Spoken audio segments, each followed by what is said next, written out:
எதுக்காக ரெடி ஆகிறேன்னா பார்த்தாலே தெரிஞ்சிருக்கோம். இன்னைக்கு ஒரு பிடிக்க போகிறோம் தர்பூசணியை.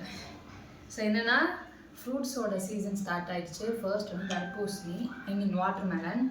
ஸோ வந்து இந்த வருஷம் வந்து என்னென்ன ஃப்ரூட் சீசன்லாம் இருக்கோ எல்லாத்தையும் நம்ம சாப்பிட்டுட்டோம். ஸோ ஸ்டார்டிங் எடுத்தது தர்பூசணி. எல்லாரும் கடையில் கட் பண்ணுவாங்களோ முக்கோணமாக அந்த மாதிரி நமக்கு நானும் கட் பண்ணியிருக்கேன். எடுக்க ட்ரை பண்ணுற அப்பத்துலேருந்து.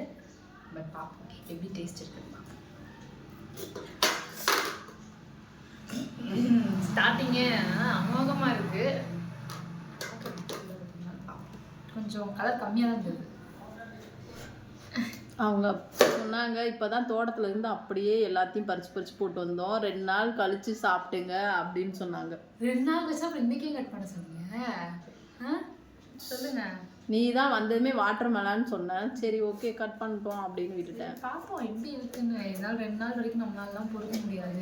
அது இல்லாமல் நான் இனிமேல் கொஞ்சம் வந்து ஸ்ட்ரிக்டாக இருக்கலாம்னு இருக்கேன். எப்படி அதாவது பப்ஸ்லாம் இப்போ தான் சாப்பிட்டேன், அதனால நான் வாயை திறக்கூடாது.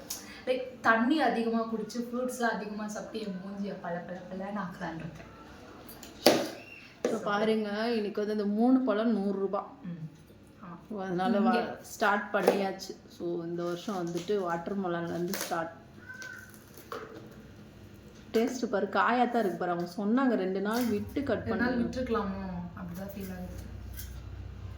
சாப்பிட்டு பாரு. மேடம் என்ன பண்ணுவாங்கன்னா அந்த சென்டராக இருக்கிறத ஃபுல்லாக சாப்பிட்ருவாங்க, ஓரமாக இருக்கிறதெல்லாம் என்கிட்ட தள்ளி விட்டுருவாங்க.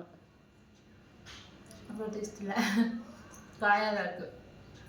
வச்சு சாப்பிட்ருக்கலாம். ஸோ இனிமேல் நீங்கள் வந்து என்ன பண்ணுங்கன்னா அவங்க கடை விற்பாங்கல்ல, அவங்க 2 நாள் வச்சு சாப்பிடுங்கன்னா 2 நாள் வச்சு சாப்பிடுங்க. இந்த மாதிரி முந்திரி கொட்டை மாதிரி முன்னாடியே கட் பண்ணாதீங்க.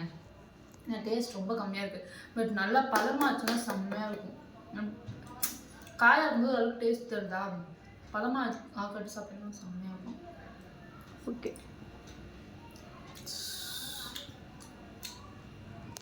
இதுதான் நம்ம